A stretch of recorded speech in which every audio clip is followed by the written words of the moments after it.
Ukraine's defenders killed about 30,500 Russian troops from February 24 to May 31, including 150 in the past day. The General Staff of the Armed Forces of Ukraine said this on Facebook, Ukrinform reports.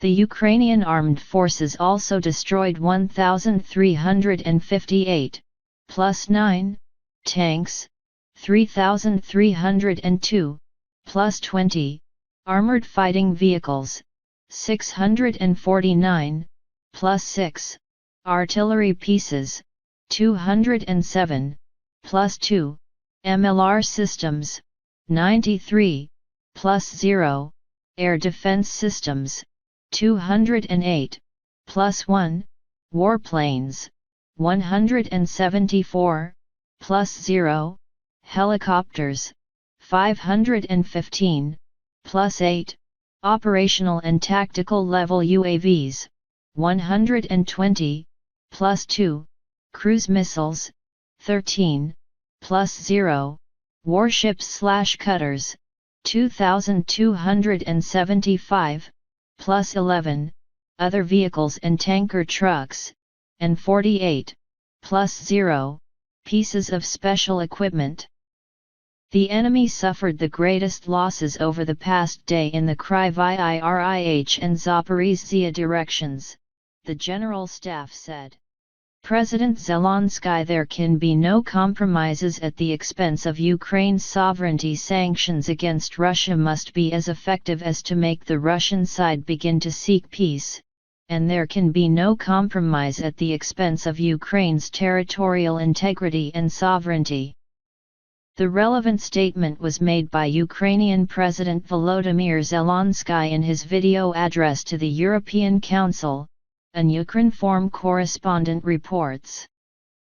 Zelensky noted that today is the 96th day of Russia's full-scale war against Ukraine, against all of us and against all of you, against European unity. Russia wants to see at such meetings not a united European Council that we see now, not a united European Union, but 27 separate states, 27 fragments that cannot be put together. This is their wish, the President of Ukraine said.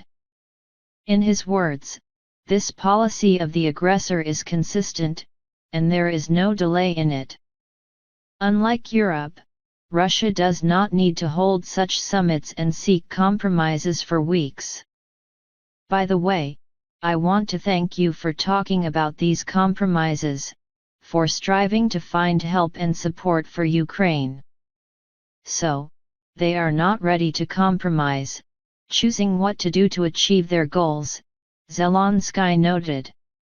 According to Zelensky, now we see how the Russian offensive in Donbas is destroying Ukrainian cities, destroying the communities of Ukraine, and at the same time how the European unity, the desired European unity, may falter. On April 8, the 44th day of the war, the EU's fifth sanctions package was imposed. And 52 days have passed since then. What happened during this period? At that time, as of April 8, there were 169 children on the list of those killed by the Russian occupiers in Ukraine. As of today, 243 children are on the list. At that time, as of April 8, 928 educational institutions were destroyed. Kindergartens, schools, universities. As of today 1888, Zelensky told. According to the available data, Russia has already launched about 1,600 missile strikes on Ukraine. Russia has used more than 2,400, almost 2,500 different missiles against us, against the civilian population. And then, as of April 8, there were less than 1,000 strikes and they used about 1,000 missiles. This is the progress of their aggression, Zelensky stressed. The President of Ukraine expressed confidence that it is only the Russian state that is to blame for everything that is happening. But, I am convinced that it is obvious to each and every one of you that there should be progress in sanctions for this aggression. And for us it is crucial. And it will help us a lot. The progress that makes Russia begin to seek peace. And only this can be our common demand. Peace. There can be no compromises at the expense of our territorial integrity, our sovereignty. Zelensky emphasized. The President of Ukraine thanked everyone who promotes the sixth sanctions package and tries to make it effective. However, unfortunately, for some reason it is not there yet. And why do you depend on Russia, on their pressure, not vice versa? Russia must depend on you.